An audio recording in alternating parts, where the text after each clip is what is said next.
L'après-midi est assez dense et vous verrez dans quelques secondes s'afficher le programme. Donc mes propos liminaires vont être très, très brefs.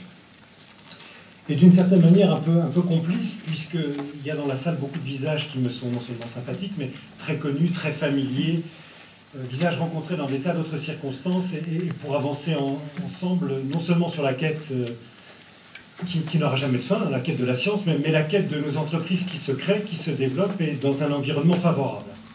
Alors ces quelques propos liminaires commencent par d'abord un petit secret que je vais vous révéler. Je me lève de temps en temps le matin en me disant est-ce que c'est un domaine qu'il faut poursuivre? Est-ce que c'est la manière de le poursuivre? Est-ce que c'est une thématique qui est pertinente? Je ne me suis jamais posé la question. Ça fait quelques années maintenant, j'allais dire que je traîne, que je bouge fort et vite dans ce secteur. Je ne me suis jamais posé sa question sur la biophotonique et la bio-TIC. Et pour deux raisons qu'on trouve finalement au cœur des préoccupations d'Optics Valley.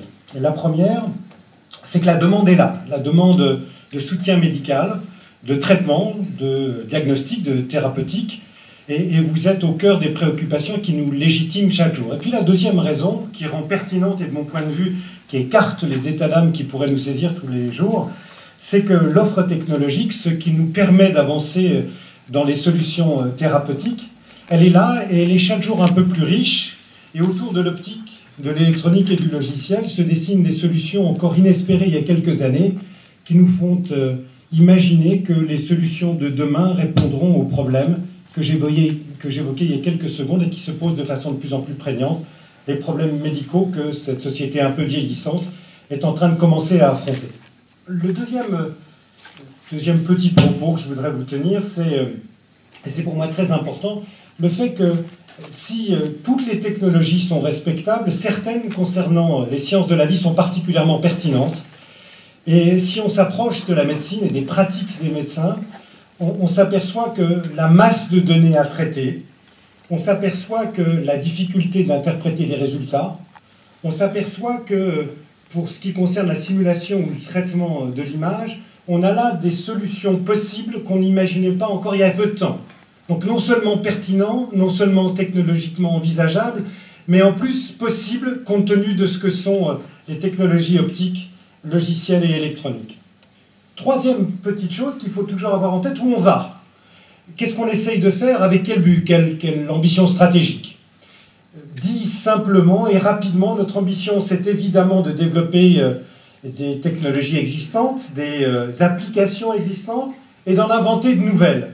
Pas simplement, je m'empresse de le dire, autour d'une recherche collaborative la plus mutualisée qui puisse se faire, mais aussi pour celles qui n'existent pas encore et que, justement, quatrième idée, des partenariats forts, structurés, ambitieux, peuvent nous permettre de réaliser. Ça fait quelques années, et je ne vais pas m'éterniser trop sur l'histoire, mais ça fait quelques années qu'Optics Valley, avec ses partenaires, CEA, Polytechnique, avec le CNRS, avec l'Institut Pasteur, avec Supélec et avec des tas d'autres, essaye de les développer.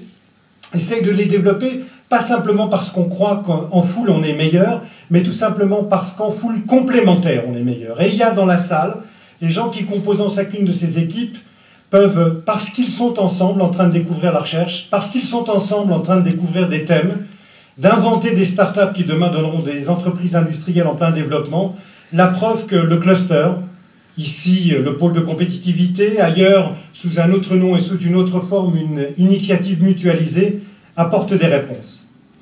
En 2003, avec la biophotonique, en 2006, avec l'électronique et le logiciel, on avait avancé. Et d'ailleurs, en 2006, on a identifié un peu mieux des acteurs, des thématiques, qu'en 2007, en identifiant deux nouveaux thèmes, la simulation et l'imagerie médicale, on essaye de porter, non pas nous, Optics Valley, mais Optics Valley et tous les segments de sa famille, pour que, je le disais, la recherche se porte mieux, pour que les entreprises naissent et se développent. Aujourd'hui, c'est un moment de cette quête-là, double quête de recherche et quête de développement industriel. C'est un moment, ce qui veut dire qu'on avance bien avec les partenaires, mais c'est aussi dire qu'il nous reste encore beaucoup à faire. Beaucoup à faire, ça commence par des exposés, ça commence par l'envie que j'espère vous aurez, repartant chez vous ce soir, de continuer à travailler avec nous, entre vous, pour un peu plus de science, un peu plus de technologie, un peu plus d'économie, un peu plus d'Optics Valley.